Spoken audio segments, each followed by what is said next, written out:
t'as craqué! Ça va bien se passer. Oui, peut-être. Dimanche 9 mars, le média indépendant Off Investigation a publié sur sa chaîne YouTube un reportage sobrement intitulé « Délinquants et ultra-riches, comment ils ont fait élire Macron ». D'accord, ouais.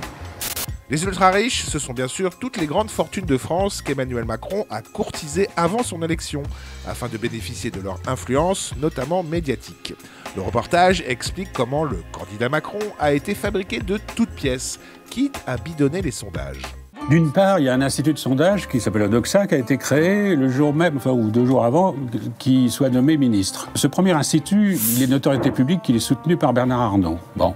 Et il se trouve que le sondage était en plus publié par Le Parisien, que justement Bernard Arnault était en train d'acheter. Il se trouve qu'au même moment, les études de notoriété faites par des gens sérieux montraient que la moitié des Français ne savaient pas qui était Macron. Donc c'était un peu difficile qu'il y ait les 3/4 qui soient aussi contents de lui. Mais enfin bon, donc il y avait visiblement un trucage, quoi. Le sondage était bidon, quoi, soyons clairs. C'est pas très net tout ça. On passe aux délinquants, à commencer par Mimi Marchand, condamnée plusieurs fois à de la prison pour trafic de drogue, association de malfaiteurs, avant de se transformer mystérieusement en reine de la presse People. Puis c'est elle qui a longtemps cadenassé la communication du couple Macron. Ah ouais? Mimi Marchand a rencontré Brigitte et Manu par l'intermédiaire de Xavier Niel, actuel patron de Free, mais qui a d'abord fait fortune dans le Minitel Rose. 3615 ULA. Xavier Niel trimballe lui aussi quelques grosses casseroles, si l'on en croit le témoignage de l'une de ses anciennes collaboratrices. Ce site hébergeait des gens, des pédophiles à l'époque, qui faisaient des rencontres entre eux. Ça, c'était hébergé chez nous, je me rappelle. Et je me rappelle aussi de cette descente de policiers, parce qu'on était dans nos bureaux, on ne savait pas quoi faire. En 1996, alertés par des photos pédophiles sur les serveurs internet de Niel, les gendarmes perquisitionnent sa société.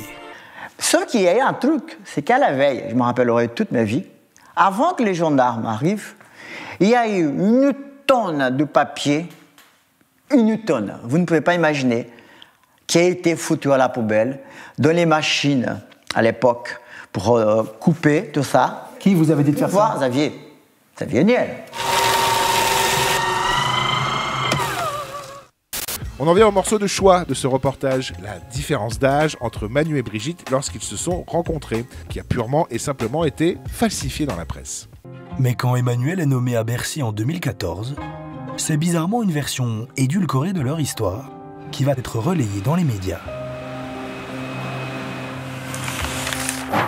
Du très respecté journal Le Monde, propriété de Xavier Niel, jusqu'à Closer et la presse People, on retrouve des éléments de langage identiques.